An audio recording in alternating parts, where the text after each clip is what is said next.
Привет, друзья! Вы на канале Каяба ТСА, он же Каджиганс. Каджиганс — это мой телеграм-канал. Кто не в курсе, обязательно подпишитесь, ссылочка в описании. Сейчас вы видите ее на своих экранах. Сегодня у нас выпуск немножко о не спортивном оружии, а об оружии, которое я раньше презентовал на канале, которое вызвало определенные споры и определенные, скажем, комментарии и обсуждения данного образца.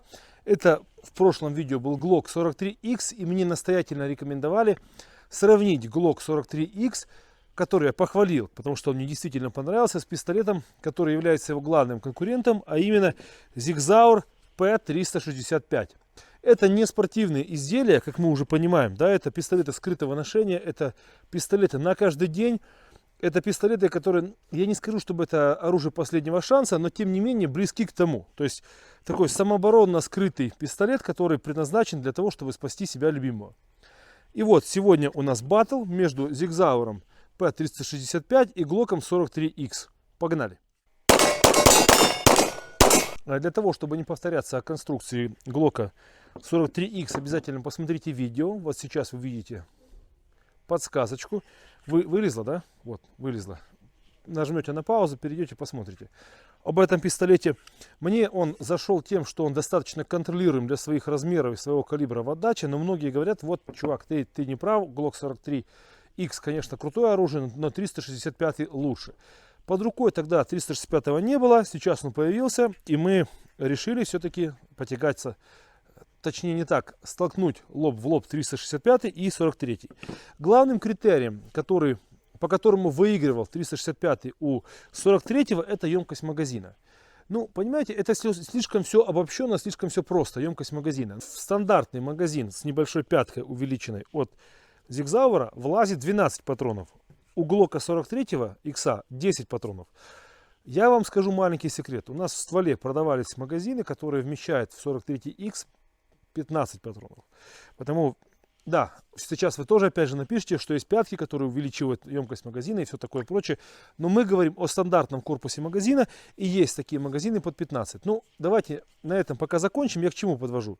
Что емкость магазина — это не главный определяющий фактор эффективности пистолета. Потому что помимо емкости магазина надо еще попасть всеми боеприпасами, или во всяком случае большинством этих боеприпасов, которые находятся в этом магазине, а за эти параметры отвечает как раз таки не магазин, а устройство в целом.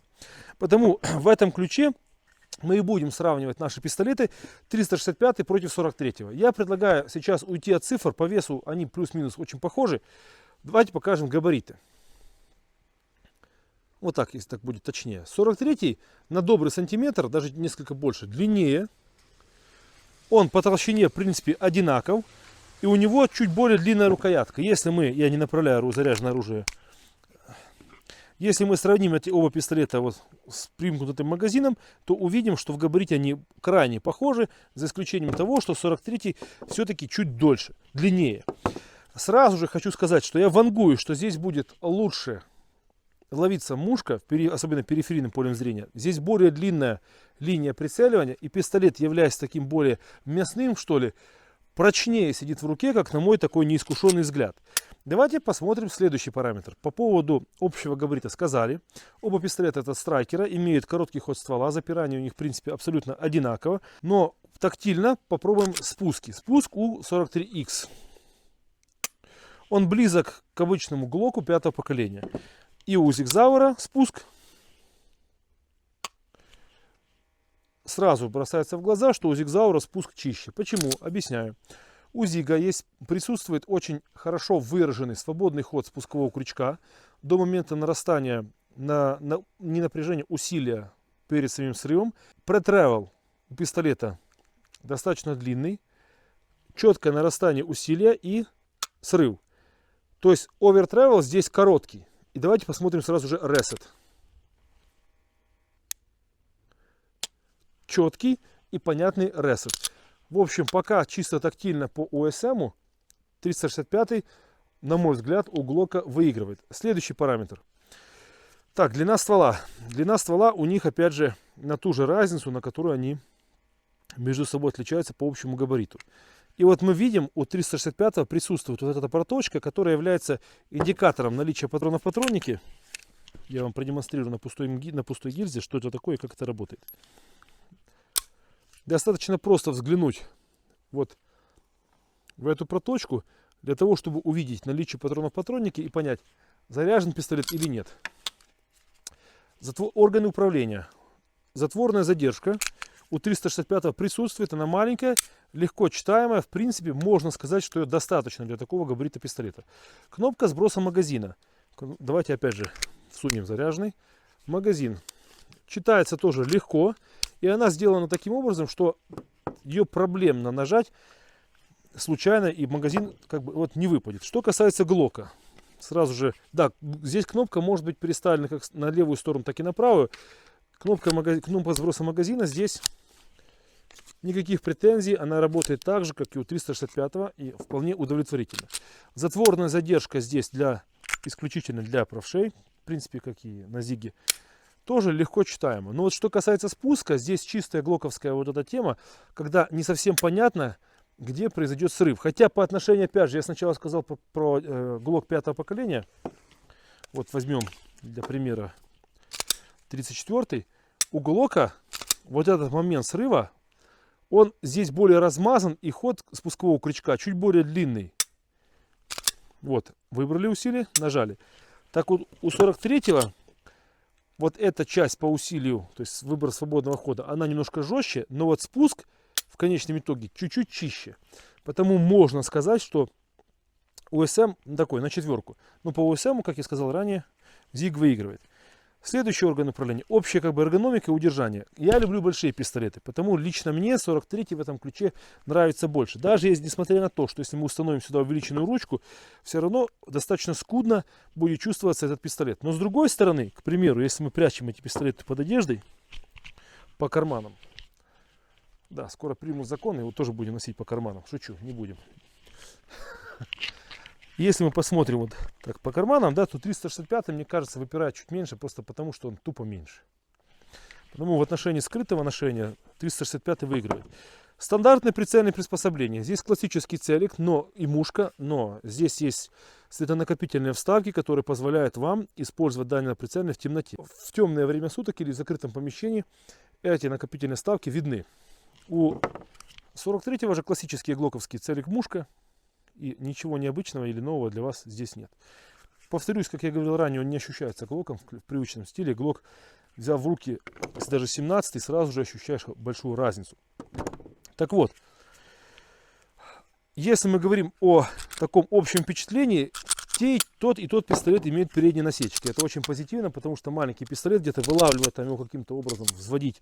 Это достаточно сложно. Здесь же все очень просто и очень читабельно. Достал из кобуры, потянул, взвел и как бы и стреляешь. По большому счету, каких-то глобальных конструктивных особенностей, кроме габарита и большего у 43-го и лучшего спуска у 365-го, здесь нет. Я думаю, что основные отличия будут проявляться как раз таки в стрельбе. Чем, собственно, мы сейчас и займемся. Магазины снаряжены.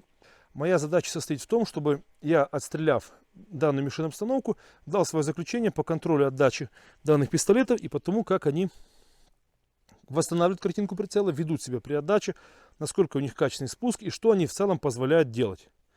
Так, запускаем магические очки, которые помогают целиться. И стреляем, наверное, первым будет стрелять 365-й. Я все-таки с этого пистолета не стрелял. Ох ты! Он жестковат.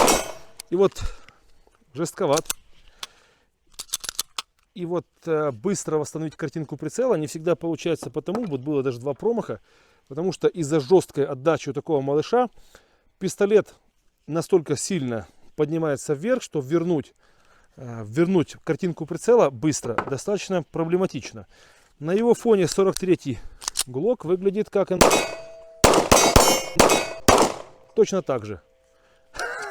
Точно так же проблематично вернуть картинку прицела. И вот, например, дальние мишени, ну, прям таки требуют привыкания. Потому что если мы возьмем full size пистолет и стрельнем эту уже простую мишенную обстановку, то здесь как раз отличия будут видны невооруженным глазом.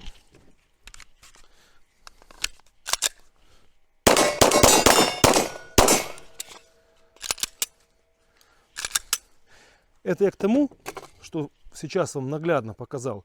При одинаковом хвате, при одинаковом патроне, у одинакового стрелка разницу в скорости восстановления картинки прицела полноразмерного пистолета и компакта.